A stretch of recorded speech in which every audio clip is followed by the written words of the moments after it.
Mga kwentong sumasa inyo, mga damdaming sumasa puso.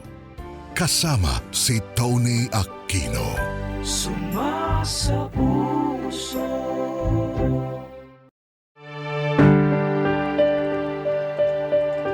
Tony, ako si Luisa, 60 anyos at taga Paco, Maynila. Bago ako dumako sa pagsasalaysay ng kwento ko, gusto ko munang kunin ang pagkakataon na ito upang magpasalamat sa programa niyong Sumasa Puso.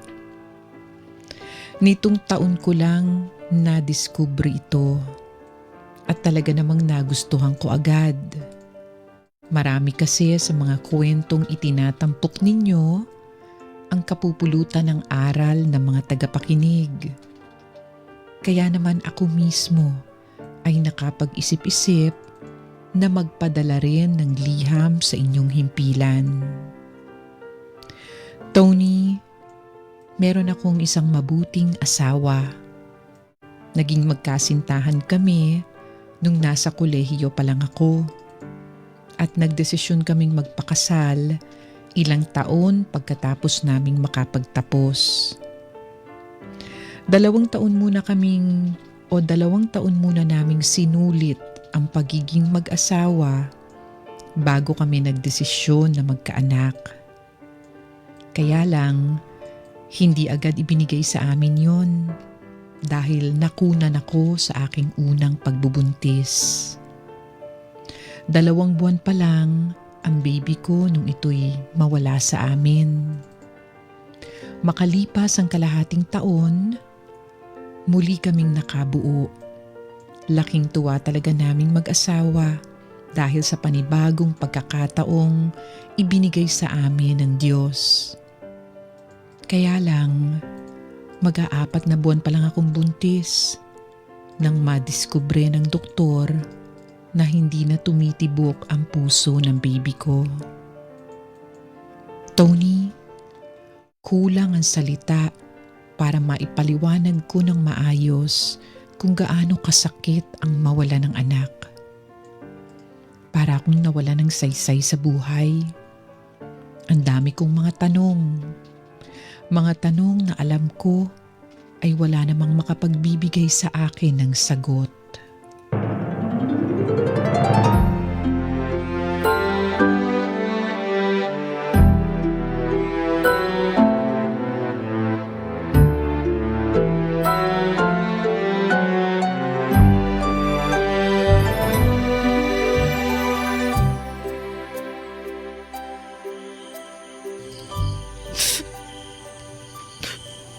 Bakit? Ginawa naman namin ang lahat para alagaan ka, anak. Bakit mo pa rin kami iniwan ng papa mo? Ni hindi ka man lang namin nakita. Ni hindi man lang namin narinig yung iyak mo. Bakit mo kami iniwan? Sobrang sakit. Sobrang sakit ng pagkawala mo. Kaya ng kapatid mo.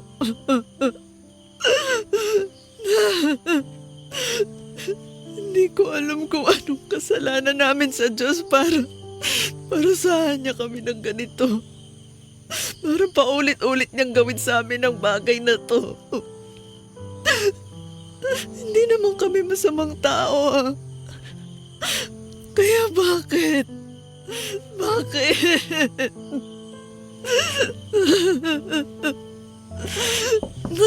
Luisa? Luisa, ano nangyayari sa'yo? Teka, papasok ako. Lalapag ko lang itong pagkain mo, ha? Ilayo mo yung dala mong pagkain. Wala akong gana. Hindi ko yung kakainin. Pero hindi ka pa kumakain simula kaninang umaga eh. Gabi na ngayon. Nag-aalala na ako sa'yo eh. Tapos umiiyak ka na naman. Ano pang gusto mo? Maglupasay ako sa tuwa kasi kamakailan lang namatayan tayo ng anak? Yun ba yung gusto mong mangyari? Hindi naman sa ganun. Sa tono kasi ng pananalita mo parang naiinis ka na lagi ako umiiyak. Napagod ka na at ayaw mong makita na nagluluksa ako. Totoo yan. Saan naman galing yan? Yun yung napapansin ko sa'yo eh. Ulitin ko hindi totoo yan. Hindi ako naiinis o napapagod. Nag-aalala ako sa'yo. Nag-aalala ako baka magkasakit ka o may mangyaring masama sa'yo, lalo na hindi ka kumakain. Wala nga akong gana. Hindi ko kayang lunukin yung pagkain na dala mo kahit na anong gawin ko. Kahit na pilitin ko. Saka hindi naman ako gutom. Hindi rin ako uhaw. Hindi ka okay. Tingnan mo nga yung sarili mo, oh. Namumutla ka na. Sige na naman, Luisa, kumain ka na. Kahit konti lang. Hindi ko kakayanin kapag may mangyaring masama sa'yo. Namatayan na nga ako ng mga anak. Pati ba naman asawa ko mawawala pa sa akin? Paano kung sabihin ko na yun nga ang mismong gusto kong mangyari? Ang mamatay. Ang tuluyan ng mawala sa mundong to dahil ano pa bang saysay ng pananatili ko rito kung wasak at durog naman ang puso ko? Bilang isang babae na walang hinangad kundi magkaanak, parang kasama na rin nila akong namatay. Luisa, pareho tayong namatayan. Mga anak ko rin sila. Dugo at laman ko. Pareho silang mahalaga sa akin. Pati ako, nasasabik na sa pagdating nila sa buhay natin.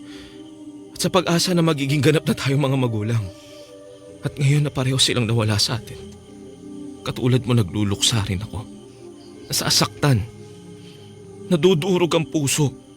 At paulit-ulit na kini-question ng Diyos kung bakit hindi niya tayo mapagbigyan sa panalangin natin. Hindi naman tayo masamang tao. At nangako naman tayo na aalagaan natin at itataguyod ang magiging anak natin. Pero wala pa rin nangyari. Hindi niya pa rin ipinagkaloob sa atin. Pero sa kabila ng lahat, nananalig pa rin ako at umaasa na merong dahilan kung bakit nangyayari ang mga to. Kaya kahit lugmok na ako, nilalabanan ko. Ano bang gusto mong sabihin? Nagayahin kita? Na isang tabi ko yung nararamdaman ko dahil merong dahilan ng Diyos kaya ako 2 beses namatayan ng mga anak. Kasi kung oo, galing mo naman. Madali para sa'yo na sabihin ang bagay na yan kasi hindi ikaw yung nabuntis. Hindi ikaw ang nagdala sa kanila sa sinapupunan mo. Alam mo ikaw, Luisa. Buti pa maghiwalay na tayo. Ano? Ano ba pinagsasasabi mo? Hindi ko na maibigay yung pangarap mong maging tatay. Sa ngayon kasi, Joaquin, parang hindi ko na kaya. Hindi ko na kayang sumubok tapos mauulit na naman yung mga nangyari. Parang ayoko na lang magkaanak. Ewan ko ba. Kaya mas mabuti siguro na pabayaan mo na lang ako. Ano ka ba? Hindi ko magagawa ang bagay na yan kasi mahal kita. Luisa, pakiusap. Huwag mo sabihin yung mga hindi ko kayang gawin. Ha? Alam ko pagsubok lang itong pinagdadaanan natin. Tulad ng ibang mga pagsubok na dumaan sa relasyon natin. Naniniwala ako, malalagpasan din natin to. Hindi naman kita pinagbabawalang magluksa, lalo't karapatan mo yan, karapatan natin. Pero wag mo naman akong paalisin. Huwag mo ko ipagtabu yan. Kaya mo na alagaan kita. Asikasuhin. At mas mahalin hanggang makakaya mo na ulit. Hindi ko alam kung kaya ko pa ulit, Joaquin. Hindi ko alam kung makakausad pa ako. Natatakot ako na baka hindi na mangyari yun. Na hindi na magiging katulad ng noon yung ngayon. Tapos mapapagod ka na lang at magsasawa. Baka sa kadulu-duluhan sumbatan mo pa ako sa mga bagay na hindi ko Hindi nagawa. mangyayari yun. Hindi. Pinapangako ko sa iyo yan, Luisa. Ang hiling ko lang, magtiwala at maniwala ka sa akin. Kasama mo ako sa lahat ng pagkakataon dahil mag-asawa tayo. Di ba? Sumumpa tayo sa harap ng Diyos na magsasama tayo sa hirap at ginawa. Nangako ko na mamahalin kita sa lungkot at ligaya. At handa akong panindigan ng mga bagay na yun. Lalo ngayon na kailangan natin ng isa't isa.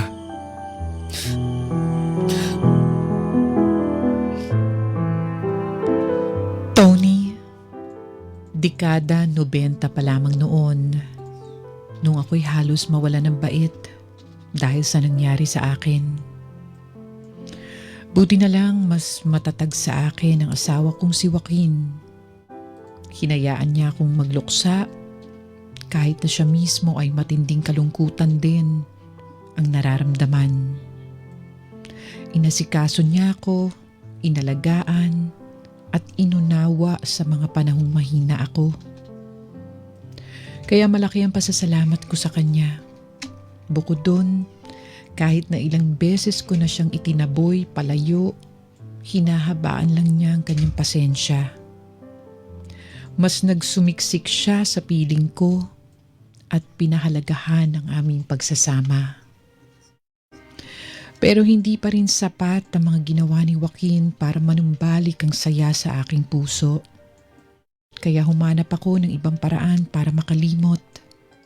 Nagpakalunod ako sa mga gawain ko sa opisina sa pag-asang tuluyang kong malilimutan ang mga batang nawala sa aking sinapupunan. Umaga hanggang gabi akong nagtatrabaho. Hindi ko hinahayaang matenga ako dahil tiyak maiisip ko na naman ang mga kulang sa buhay ko. At epektibo naman ang aking pamamaraan sapagkat natuon sa ibang bagay ang aking atensyon. Yun nga lang may kaakibat palang masamang resulta ang paghahangad ko na tuluyang makaalpas sa sakit ng kahapon. At yun ay ang pagkakaroon ng komplikasyon sa pagsasama namin ni Joaquin.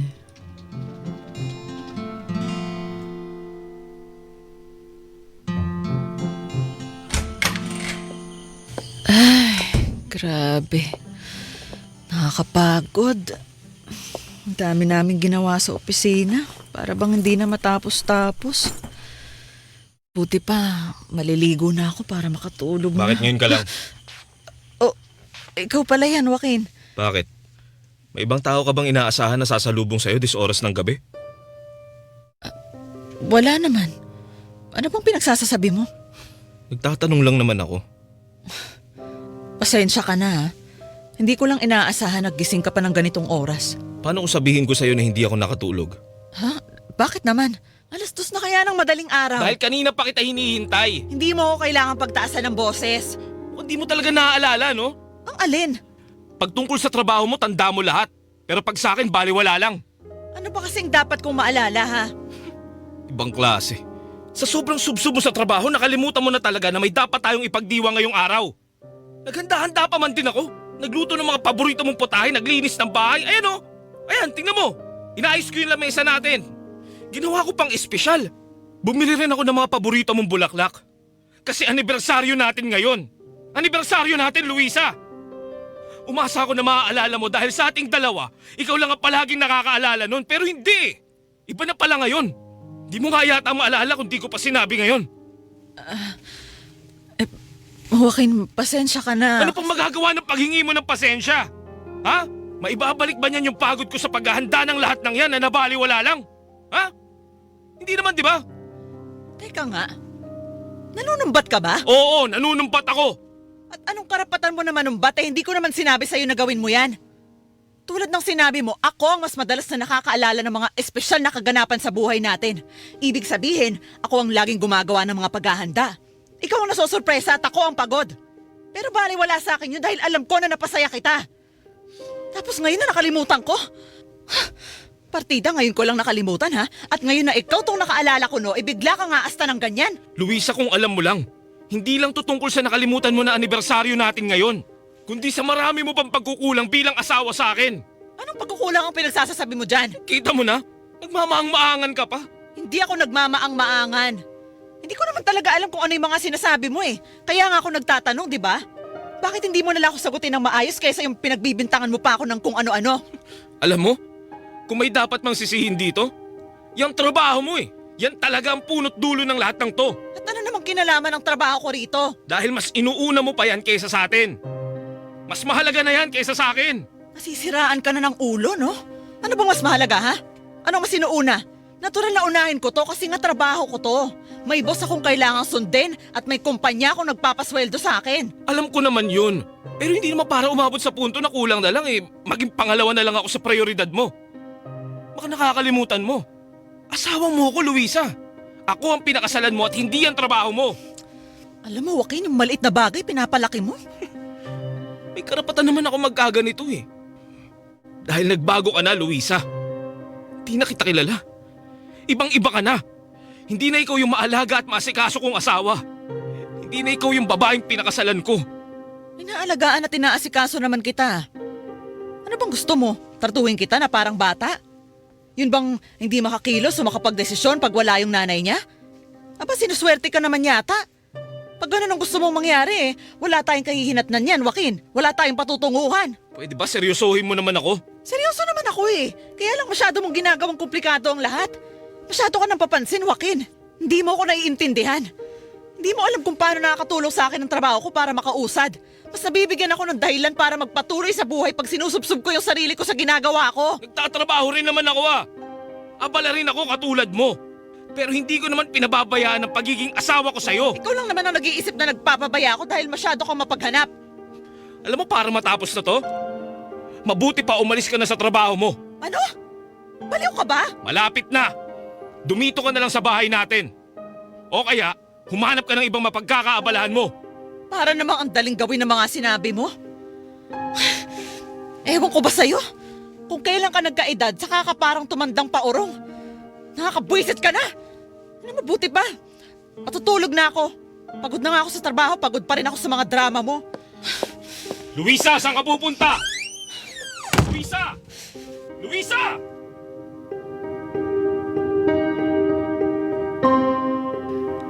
Tony, kahit nauunawaan ko ang pinanggagalingan ng aking asawa, hindi pa rin ako masyadong nagkaroon ng simpatya para sa kanya.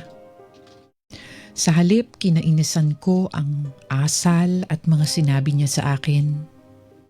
Naisip ko pa nga na masyado lang siyang papansin, masyadong mapaghanap. Kaya hindi ko dinibdib ang pagtatalo namin yun ni Joaquin. Hinayaan ko na lamang na magdaan ang mga araw. Kung makikipag-ayos siya, papayag ako. Pero kung hindi, ayos lang na merong kaming hidwaan. Ganon kasarado ang isip ko noong mga panahon na yun. Nakatuon lamang ako sa aking personal na pinagdaraanan. Hindi ko iniisip ang nararamdaman ng asawa ko. Kasi para sa akin, hindi niya kayang pantayan ang sakit na naramdaman ko sa pagkawala ng mga anak namin. Na dapat ako ang iniintindi niya. Kasi totoo naman, Tony. Masakit para sa kanya ang nangyari, pero hindi ito patas sa nararamdaman ko. Kaya sana lawakan pa niya ang kanyang pag-iisip. Hindi yung sasabay pa siya sa mga nagpapabigat sa kalooban ko.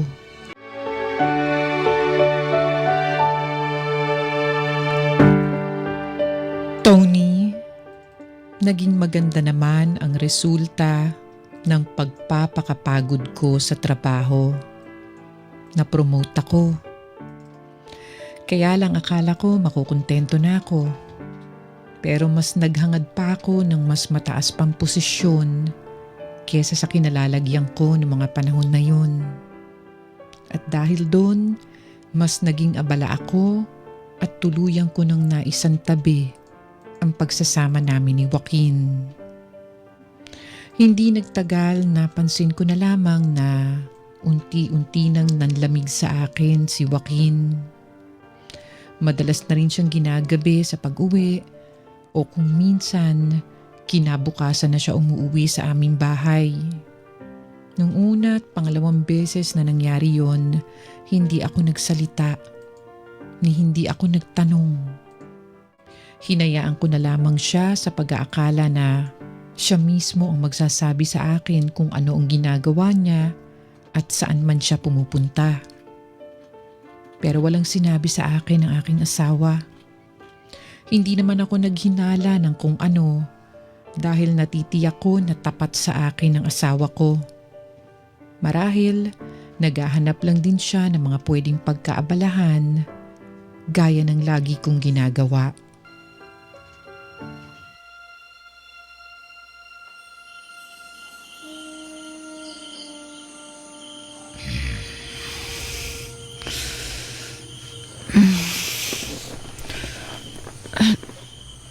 Joaquin? Joaquin, nasan ka? Nasaan na ba si Joaquin? Malalim na yung gabi pero wala pa siya. Nakakapagtaka naman. Di naman siya nagsabi na gagabihin sa opisina nila.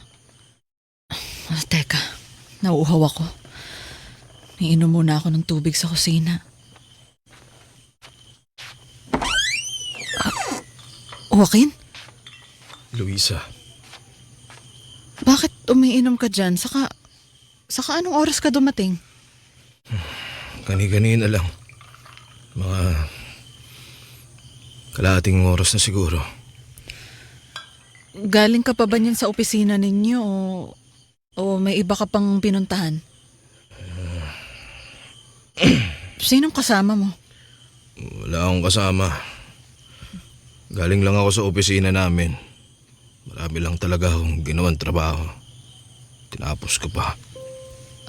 Ganun ba? Kumain ka na ba? Oo, tapos na. Bakit umiinom ka pa dyan? Mabuti pa magpalit ka na ng damit tsaka matulog ka na. Oo, maya-maya na. Nagpapaantok lang ako kaya ako umiinom. Sigurado ka? Oo naman. Sigurado ako. Buti pa matulog ka na ulit. Susunod na lang ako. Ubusin ko lang tong iniinom ko.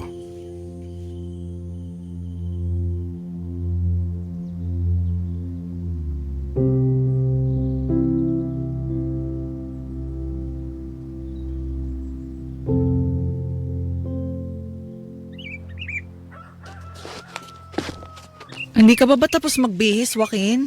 Ako kanina pa ako tapos dito, oh. Hindi mo na ako papasok ngayong araw, Luisa. Ha? Bakit naman? Masama ba yung pakiramdam mo? Di naman. Ayos lang ako. Oy, bakit ka absent sa trabaho mo? Alam mo naman na kailangan natin ng pera pambayad sa kuryente tsaka tubig. Bukod doon, marami pa tayong ibang bayarin na hindi ko na kayang isa-isahin. Hindi naman pwede na sa sweldo ko lang lahat kukunin yun. Kailangan magtulungan tayo. Alam mo naman yun, di ba? Oo, alam ko, pero... Pero mukhang nakalimutan mo yata. Sige, kung hindi ka papasok ngayong araw, mabuti pang gawin mong kapaki-pakinabang yung sarili mo. Ayusin mo yung baradong lababo natin. Nung nakaraang araw pa niyan pinasasakit yung ulo ko tsaka yung... Sige, gagawin ko. Pero pwede bang Ano? mag-usap tayo? Tungkol saan? Kita mo mahuhuli na ako sa trabaho, oh. Inantay pa naman kita pero hindi ka naman pala papasok. Saglit lang.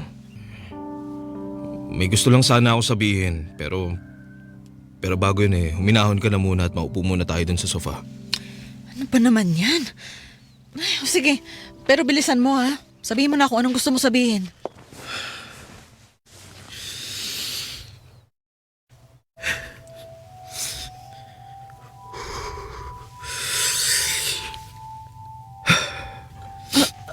Ano bang nangyari? Uy, sabihin mo. Okay, ninenervous na ako sa'yo ha. Magsalita ka na. Patawarin mo ako, Luisa. Patawarin mo ako. Ha? Patawarin mo ako. Patawarin? Bakit? Kung kinakailangan ko lumuhod para mapatawad mo ako, gagawin ko. Teka muna. Mamaya ka na lumuhod. Ano ba? Bakit ba kasi? Ano bang sasabihin mo sa akin? Ano bang nangyari para maintindihan ko yung sitwasyon? Magsabi ka muna, Joaquin. Ano bang ginawa mo?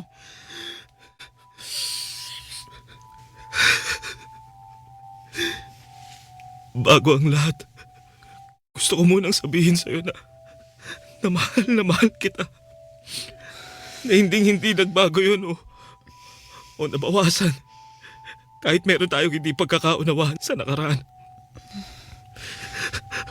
Para sa akin, parte lang ng Pagsubok yun sa pagsasama natin bilang mag-asawa.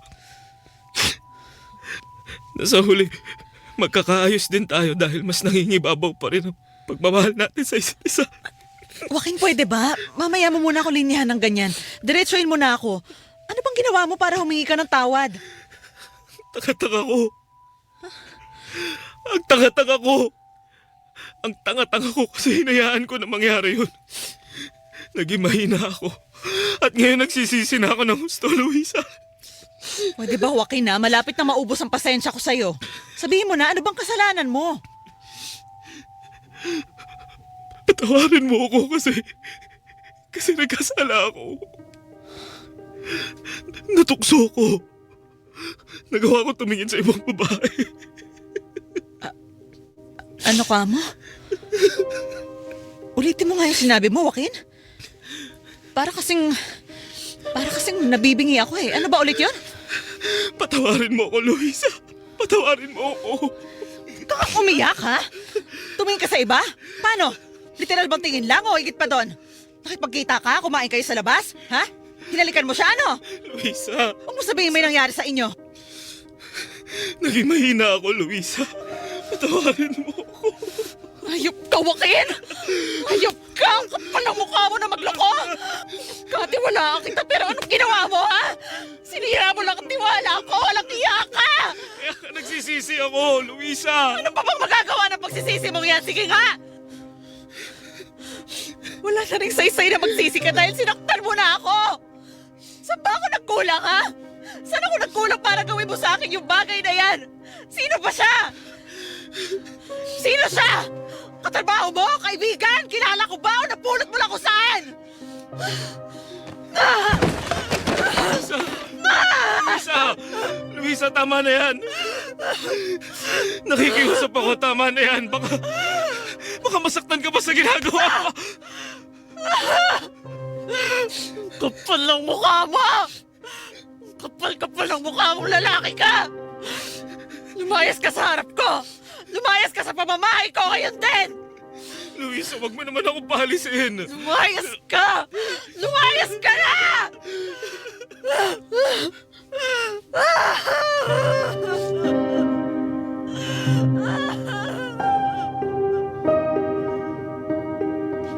Tony, dala ng sobrang galit, ay pinalayas ko si Joaquin. Sinabihan ko siya na wag muna siya magpapakita sa akin dahil kinamumuhian at pinandidirihan ko siya. Hindi sapat ang pagsisisi at paghingi niya ng tawad para mabura sa isip ko ang lahat ng sinabi niya. Mary ang pangalan na naging kabit ni Joaquin. Nagtatrabaho raw ito bilang waitress sa isang bar na madalas niyang pinupuntahan noon para magpalipas ng oras habang umiinom. Nagkaroon sila ng mabilisang relasyon. Pero pinagdiinan ni Joaquin na hindi niya raw mahal ang kabit niya. Naghanap lang daw siya ng pwedeng magpuno sa pangungulila niya sa akin. Tony, ilang linggo rin naming hindi nakita ang isa't isa ni Joaquin. Hindi ako umuwi sa aming tahanan. Pero hindi niya ako tinantanan. Araw-araw pa rin niya akong sinusuyo. Kaya kalaunan, lumambot din ang puso ko. Kasi napagtanto ko rin naman na may naging kasalanan din ako sa nangyari. Kaya naman nagkaayos kaming mag-asawa at ipinagpatuloy ang aming pagsasama. Mabilis na nagdaan ang mga taon. Naging maayos naman ang buhay namin ni Joaquin. Pero hindi na kami nagtangka na magkaroon ng anak. Tila na trauma ako sa mga pinagdaanan ko noon. Kaya naman nagkasundo kami ni Joaquin na gagawin ng lahat para manatiling matibay ang aming relasyon, meron o wala man kaming supling. Hanggang sa isang araw nang umuwi si Joaquin na basang-basa dahil naabutan siya ng malakas na ulan. Ang ikinagulat ko ay may kasama siyang batang lalaki na sa tansya ko ay nasa 10 taong gulang lang.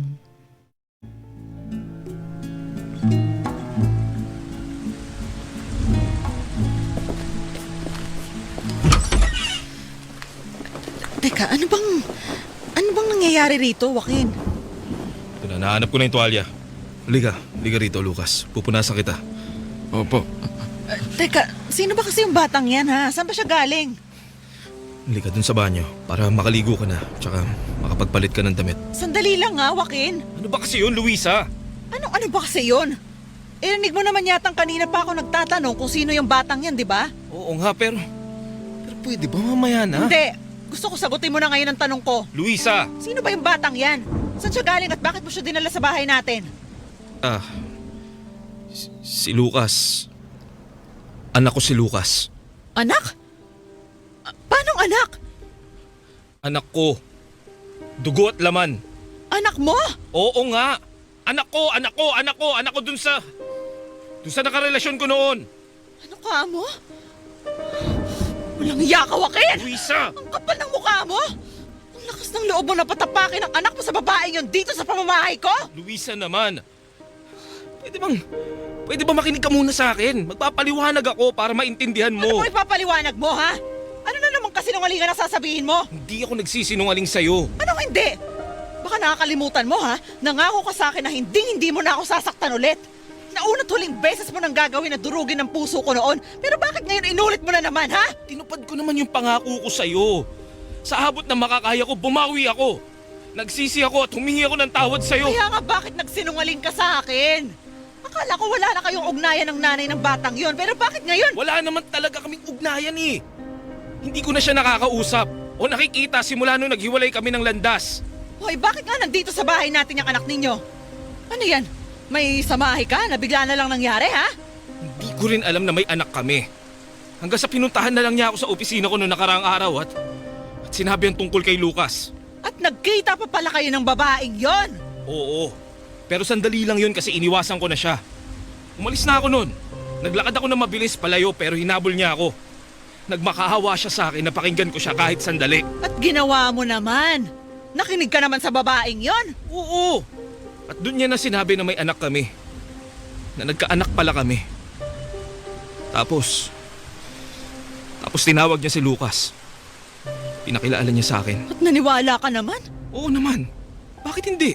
Hindi mo ba nakikita doon sa bata? Na magkamukha kami? Porke magkamukha, anak mo na agad? Sinasabi ko lang yung posibilidad. Saka unang beses ko pa lang na nakita si Lucas. Magaan na talaga ang loob ko sa kanya. Talaga lang, ha? Lukso ng dugo, ganun.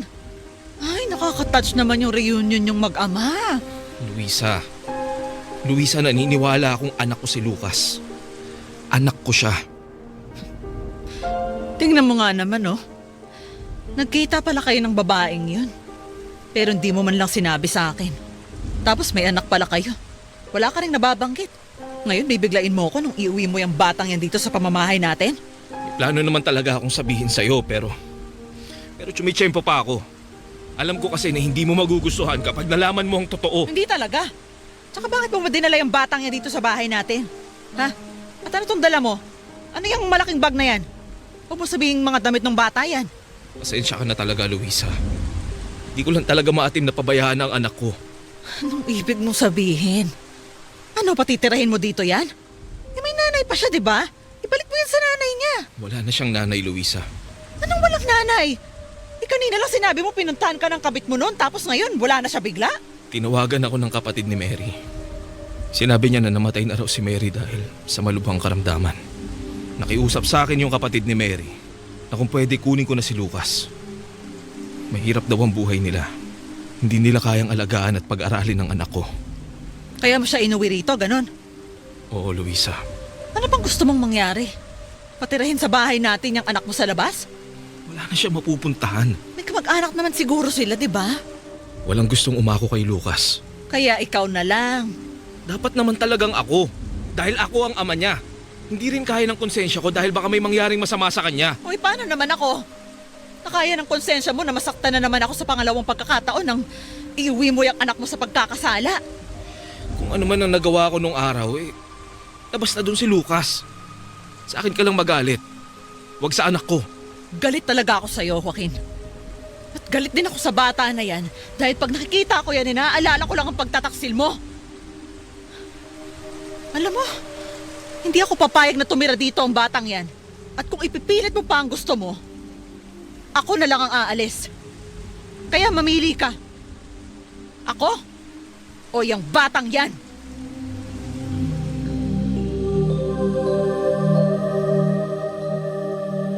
Tony, kita ko sa itsura ni Lucas na kulang siya sa alaga. Payat at nangangalumata. Maliit din siya kumpara sa ibang mga kaedaran niya. Aaminin kong naawa ako sa bata. Kaya lang winaksi ko ito agad dahil ang sama-sama ng loob ko kay Joaquin. Hindi na niya inisip kung anong mararamdaman ko. Ni hindi nga rin siya humingi ng permiso at basta na lamang nagdesisyon na dalhin sa bahay ang anak niya sa dati niyang kirida. Kaya naman ako ang umalis sa bahay namin. At kahit na hinabol pa ako ni Joaquin para pigilan, hindi ako nakinig sa kanya. Para sa akin, binastos niya ako bilang kanyang asawa. 2 linggo rin akong hindi umuwi sa bahay namin at nanatili sa tirahan ng mga magulang ko. Pero nung kumalma ako, saka ako nagdesisyong bumalik sa bahay namin. Dahil gusto kong patunayan sa anak ni Joaquin na si Lucas na hindi porket nakatuntong na siya sa pamamahay namin ay tuluyan na niya kaming masisira ng aking asawa. Gusto ko rin siyang ilagay sa posisyon na dapat lamang niyang kalagyan dahil sampid lang siya sa aming pamilya. Marami akong ipinagbawal kay Joaquin. Paraan ko yun upang maramdaman niya na hindi ko siya tinatanggap sa pamamahay namin. Wala namang nagawa si Joaquin dahil nagkasala siya sa akin. Malaking pabor ang hiningi niya nang kupkupin niya ang anak niya sa labas at naising tanggapin ko bilang tunay na anak.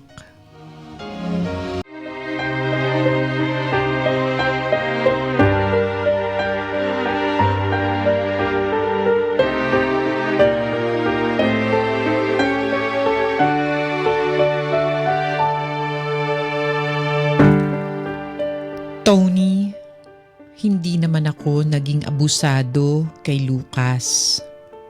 Hindi ko siya sinasaktan ng pisikal. Pero aminado ako na medyo naging maldita ako sa kanya. Bawal siyang magingay. Bawal makialam ng gamit. Bawal manood ng TV at kumain ng hindi nagpapaalam sa akin. Pero sa paglipas ng mga buwan, ay unti-unti ring humupa ang galit ko. Lalo na nung napagtanto ko na wala namang kasalanan ng bata. Marahil naghanap lang ako ng paraan para gantihan ang kanyang ina sa pakikiapid sa asawa ko. Pero kahit kumakalma na ako, ay hindi ko pa rin ito ipinapahalata kay Joaquin at kay Lucas. Lagi pa rin nakataas ang pader ko. Hanggat maaari, ayokong maging komportable sila sa aming sitwasyon. Hanggang sa sumapit ang bisperas ng Pasko, taong 2005.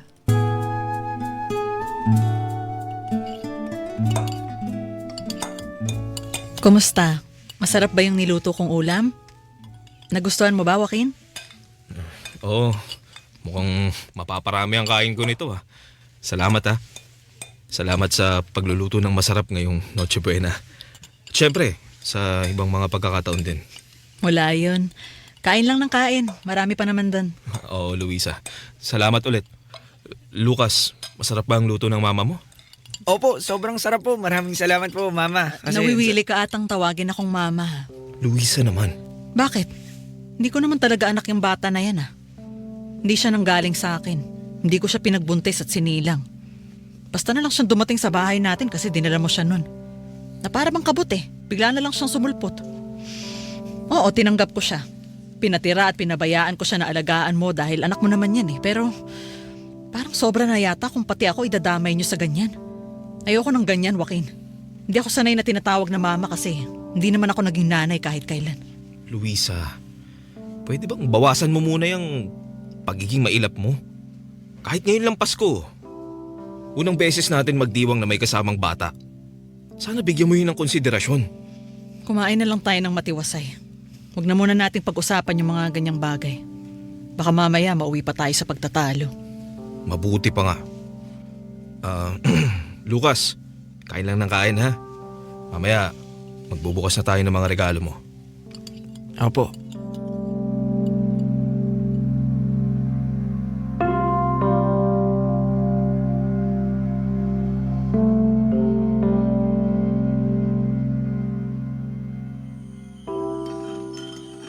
Ay, dami kong nakain kanina. Tita Luisa? Oh, Lucas, bakit gising ka pa? Gusto ko lang po sana kayong makausap. Ha? Tungkol saan?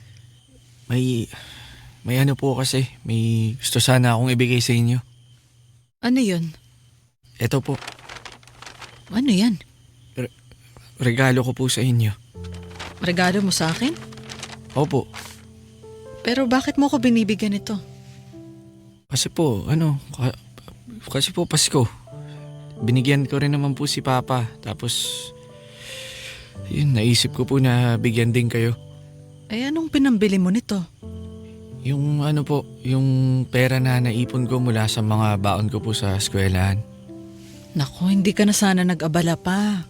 Gusto ko po talaga na bigyan kayo kahit na hindi mamahalin yung nabili kong regalo para sa inyo. Alam ko po, hindi matutumbasan ng kahit na anong regalo yung kasalanan namin sa inyo ng mama ko. Kaya nga humihingi po ako ng tawad para sa amin. Patawarin niyo po kami ni mama. Kasi kung di po dahil sa amin, di kayo mag-aaway ni Papa. Patawarin niyo po ako kasi walang may kayang mag-alaga sa akin. Lucas, ano kasi, ang totoo, wala ka namang kasalanan. Mama at papa mo ang nagkasala sa akin at hindi ikaw. Katulad ko, biktima ka rin. Pareho nating hindi ginusto yung nangyari. Pero syempre hindi mo pa maiintindihan yun sa ngayon kasi bata ka pa. Kaya wag ka nang humingi ng tawad. Ako nga ang dapat mong patawarin kasi naging masungit ako sa'yo. Oo, wala kang kasalanan pero pag nakikita kasi kita, bumabalik yung mga kasalanan sa akin ng mga magulang mo. Pero napagtanto ko na mali pa rin na tratuhin kita ng masama dahil sa ating dalawa. Ako ang mas matanda. Ibig sabihin, ako ang dapat na mas makaunawa. Kaya patawarin mo sana ako. Wala po sa akin yun. Hindi po ako nagtatanim ng sama ng loob. Ang gusto ko lang po talaga sana maging maayos po tayo. Salamat. Maraming salamat, Lucas. Tita Luisa, pwede ko po ba kayong yakapin? Ha? Pero kung ayaw niyo po, ayos lang po. Halika dito, nak. Yakapin mo ang Tita Luisa. Yay! Maraming salamat po!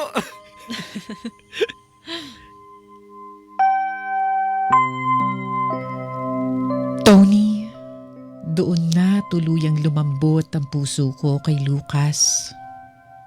Hindi ko lang siguro magawang aminin sa aking sarili ang pagkatalo ko. Mabuting bata si Lucas.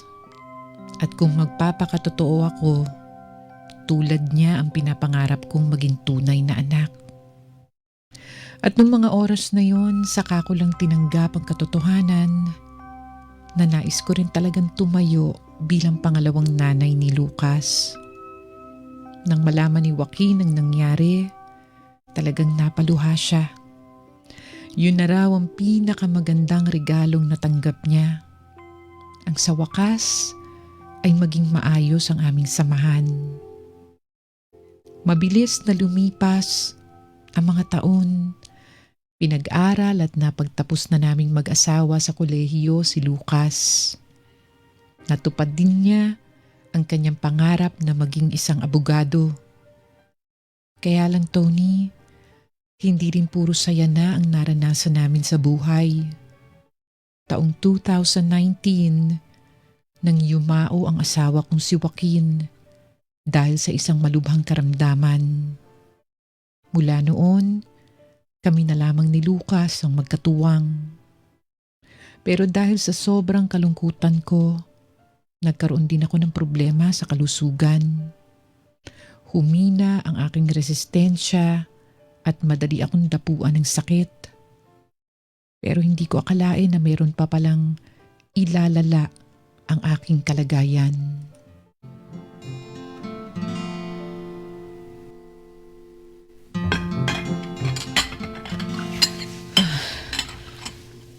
Nak, kain na. Nakahanda na ang mesa. Nagluto ako ng paborito mo. Yung matagal mo nang nire-request na ulam, yung gusto mong lutuin ko. Sige na, kain na. Alam kong pagod ka sa trabaho. Ma, ayos lang po ba kayo? Parang namumutla kayo ah. Ha? Ay, nako, ayos lang ako. Sige na, maupo ka na para makakain na. Sigurado ka ma ha? Kasi di maganda itsura mo eh. Namumutla ka oh, halika nga. Punta tayong ospital. Sige na. Ano ka ba naman? Ayos lang ako. Gastos lang yung ospital. Nauuhaw lang siguro ako. Teka, kukuha lang ako ng tubig sa ref para may mainom tayo. Sige na, ako na. Kaya ko naman, nak. Opo nga, pero nag-aalala pa rin ako sa inyo. Upo ka na ma, ako na bahala. Upo ka na. Ako na kukuha ng tubig. Umpisa mo na rin kumain ma kasi baka malipasan ka ng gutom eh. Bababa blood sugar mo niyan. Ay, baka nga. Pero ayos lang talaga ako. Ayos lang talaga. Ma, ano nangyayari? Okay ka lang? Ma? Lucas. Ma! Halika, bubuhatin kita. Dadali na kita sa ospital. Lucas. Ma! Gumising po kayo, ma! Ano nangyayari? Ma!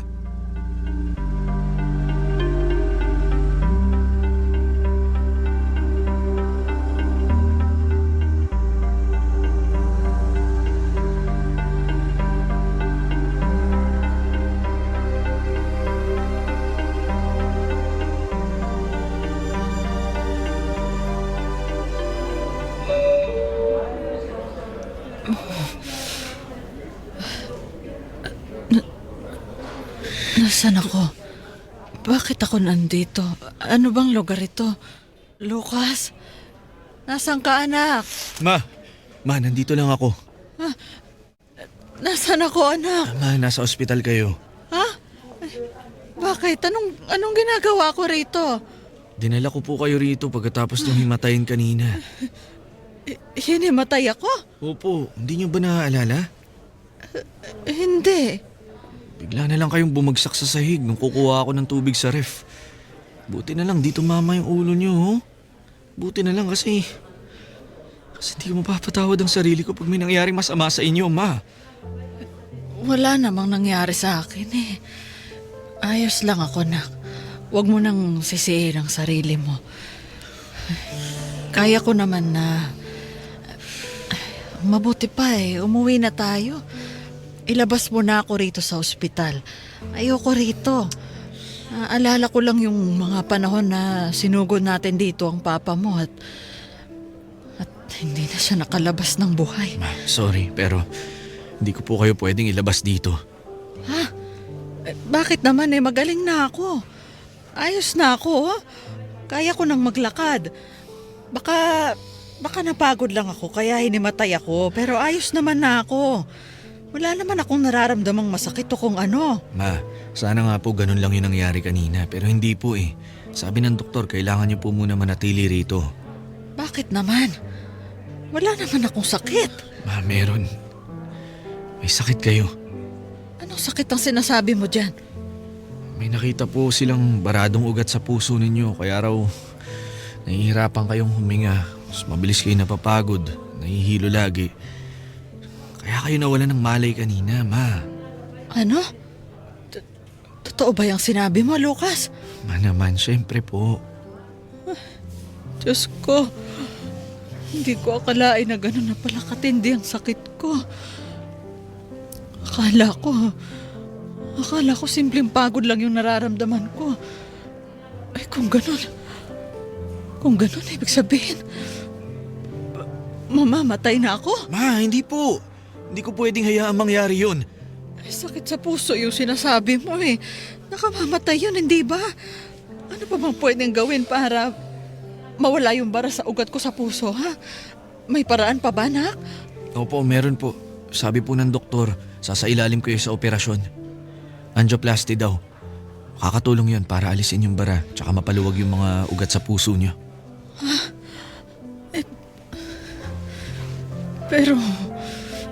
Pero nak, mukhang mapapagastos tayo ng malaki sa gagawin nila sa akin. Hindi ko yata kakayanin yung gastos. Ang mabuti pa, wag mo na lang akong paoperahan. Ma naman! Ano ba yung sinasabi niyo? Hindi biro ang perang pinag-uusapan natin dito. Sa pangalan pa lang nung sinasabi mong gagawin nila sa akin mukhang mauuna pa yata akong atakihin sa puso dahil sa gastos kaysa gumaling sa sakit ko. Ma, ako na pong bahala. Huwag niyo na pong isipin yung tungkol sa gastos. Basta ipangako niyo na magpapagaling kayo, ha? At nangangako naman po ako na ipagagamot ko kayo. Sigurado ka ba, nak? Opo naman, Ma. May ipon ako. Hindi ko lang sinasabi sa inyo pero malakas akong kumita. Lucas, para sa'yo yung ipon mong yan. Hindi mo pwedeng gamitin sa akin. Oh, bakit hindi? Mama ko kayo. Mahalaga kayo sa akin. Nawala na nga po si Papa tapos pati ba naman kayo? Hayaan ko mawala lang din? Baka hindi ko na po kayanin yun. Ikaw talaga. Siyempre, kailangan kayanin mo pa rin dahil lahat naman ng tao namamatay. Opo, pero hindi pa po kayo pwedeng mamatay ngayon. Hindi niyo pa ako pwedeng iwanan kasi magkakasama pa tayo ng matagal. Marami pa po tayong lugar na pupuntahan. Yung mga sinabi niyo sa akin na gustong-gusto niyong mabisita. Paano po mangyayari yun kung wala na kayo? Diba? Tsaka ngayon pa lang po ako makakabawi sa inyo. Ngayon ko palang mababalik lahat ng kabutihan niyo sa akin ni Papa simula nung inampun niyo ako. Lucas, wala naman yun sa amin Siyempre, mahal ka namin, kaya ginawa namin ang bagay na yun. Tinuring ka naming anak, lalong-lalo na ako. At bilang magulang, responsibilidad ka namin. At yun din po ang nararamdaman ko ngayon. Bilang anak, responsibilidad ko po hindi lang dahil malaki ang utang na loob ko sa inyo, kundi mas malaki ang pasasalamat ko sa pagmamahal at pagkalinga na binigay niyo sa akin nung araw. At hanggang ngayon, kaya hayaan niyo na lang po akong gawin to para din makabawi sa inyo. Huwag ka na mag-alala, Ma, ha? Papa-opera kita. Pahabain natin yung buhay mo. O siya. Sige na nga. Mukhang desidido ka na At hindi ko na mababago pa yung isip mo. Sige anak. Payag na akong magpa-opera. At magpapagaling ako para matupad pa natin yung mga bagay na gusto mo pang gawin natin ng magkasama. Maraming salamat po, Ma. Ako ang dapat magpasalamat sa iyo dahil nagkaroon ako ng isang mabuting anak sa katauhan mo. Tony, dumaan pa ako sa maraming pagsusuri saka ako sumailalim sa operasyon. Naging matagumpay ang isinagawa sa akin at yun ay dahil din sa pag-aalaga ng anak kong si Lucas. Marami akong ipinagpapasalamat sa Diyos. Una na doon ang pagbibigay niya sa akin ng isang mabuting asawa sa katauhan ni Joaquin. Oo, hindi siya perpekto at minsang nagkasala sa akin. Ngunit hindi maikakailang minahal niya ako ng buong buo hanggang sa kanyang huling hininga. Pangalawa, nang ibigay niya sa buhay ko si Lucas para ituring kong anak kahit na hindi kami magkadugo. Akala ko noon, habang buhay na akong magiging miserable pagkatapos ng sunod-sunod na trahedya na pinagdaanan ko. Ngunit ang kapalit pala noon ay isang magandang kaloob sa buhay ko, ang anak kong si Lucas. Hanggang dito na lang at salamat sa pakikinig sa aking kwento. Sumasa Puso, Luisa. Sumasa Puso sa Super Radio DZBB. Kasama si Tony Aquino. Sumasa puso.